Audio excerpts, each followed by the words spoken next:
Welcome to RWG Publishing. Today, we're diving into a really powerful framework for handling life's most overwhelming challenges. It's all drawn from the book Not Your Fight by Bill Vincent. And let me tell you, it offers a radical perspective on how to face those battles that feel absolutely impossible to win. Have you ever felt just completely outmatched by your circumstances?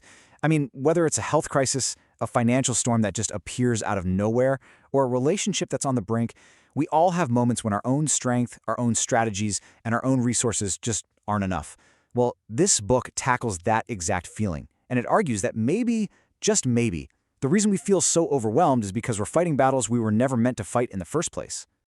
The book opens with this just gut-wrenching moment. A child's rare diagnosis, a parent's total powerlessness, and this desperate cry out to God. It's a scene that immediately grounds the book's message in a universal human experience. You know, your battle might not be in a hospital room, but that feeling, that feeling is the same. The walls closing in, the sense of being completely and utterly outmatched. So to really understand this framework, we're going to walk through 5 key ideas from the book. We'll start by exploring that feeling of facing an overwhelming battle. Then we'll get into the counterintuitive promise that's right at the heart of the book. From there, we'll look at the practical strategy of surrender, the paradoxical power that's found in weakness, and finally, what this all means for the choices we make every single day. Okay, let's dive right into this first section. Before we can even begin to understand the solution, we have to really grasp the problem. That moment you realize the fight is just too big for you. And to illustrate this, the book uses a really powerful historical account. Now, what's so interesting here is that this ancient story provides a blueprint for the entire book.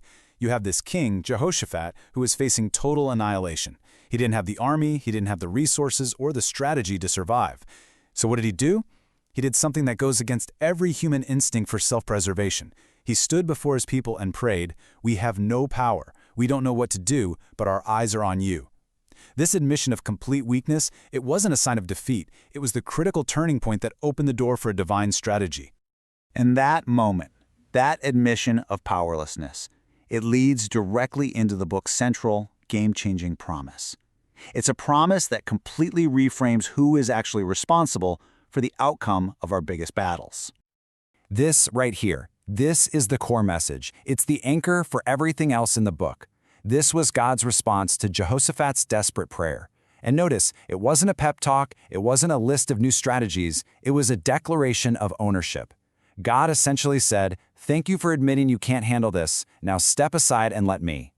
This is that counterintuitive truth. Victory doesn't come from fighting harder, but from handing the fight over to the one who has already won. This slide just captures it perfectly, the stark contrast between our perception and God's promise. On the left, you see our reality, a vast army, no power, no clue what to do next. It's a recipe for panic, right? But then, look at the right. You see God's response. It's a completely different reality. He doesn't say, "Here's a better sword," or "Here's a clever battle plan." He says, "Stand still. This battle is mine. Victory is coming." The instructions are fundamentally about our posture, not our performance. So if the answer is surrender, what does that actually look like? It's so crucial to understand this isn't about passive resignation or just giving up. No way. The book frames surrender as an active, powerful strategy. Let's see how this builds into something we can actually do when chaos hits. The strategy breaks down into 3 really practical steps. First, pray first, not last. This is about rewiring our default response. Instead of trying everything else and then turning to prayer as a last resort, we make it our initial primary action. Second, worship before the breakthrough. This is radical. Jehoshaphat sent the choir out ahead of the army. Worship becomes a weapon that shifts the atmosphere and declares faith in the outcome before it even happens. And third, stand still in active faith. Standing still doesn't mean doing nothing. It means ceasing our own striving and manipulation while actively and expectantly waiting for God to move. Each of these steps is a really deep dive in the book, with specific methods and biblical examples to guide you. If you want to really unpack how to implement this strategy of praying first, worshiping as a weapon, and standing in active faith, you can find Not Your Fight by Bill Vincent on Amazon. Following this strategy of surrender leads to a deeply paradoxical outcome. It completely flips our cultural understanding of strength and weakness right on its head. The very thing we try so hard to hide, our weakness, becomes the exact place where true power is found. This verse is so central to the book's argument. It suggests that our moments of "I can't" are not failures. They are invitations. When we finally stop pretending we have it all together and admit our limitations, we create the space for a strength that is not our own to show up. A great example of this is Gideon's army, which God intentionally shrank from 32,000 men to just 300, to make it absolutely clear that the victory could only be his. Our weakness becomes the stage for his strength. This contrast right here really gets to the heart of the fundamental mindset shift the book encourages. On the left, you see the exhausting mindset of fighting for victory. It's filled with striving, uncertainty, and so much pressure. It's all on us to perform. But on the right is the liberating mindset of living from victory. This perspective is rooted in the belief that the ultimate battle against sin, death, and fear has already been won. The point is, we're not fighting to achieve victory, we are enforcing a victory that has already been secured. So we've journeyed from that feeling of an overwhelming battle to the power of surrender and the surprising strength found in weakness. And this brings us to the final, crucial point. What does this mean for you, today, in the battle that you're facing right now?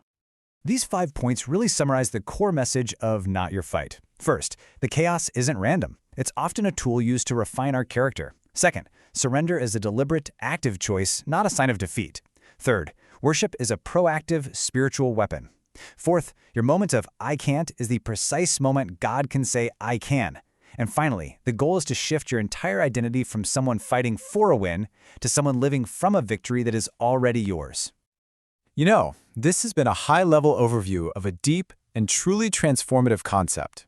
If this framework resonates with you, and you want to explore how to apply it more fully to your own life, you can find the complete book, Not Your Fight, by Bill Vincent on Amazon. And so, as we wrap up, we'll leave you with this question from the book to consider. What energy would be freed up? What peace might you find? What space would you create for a different kind of power to work if you truly surrendered a battle you were never meant to win on your own? Thank you for listening to the Deep Dive Podcast.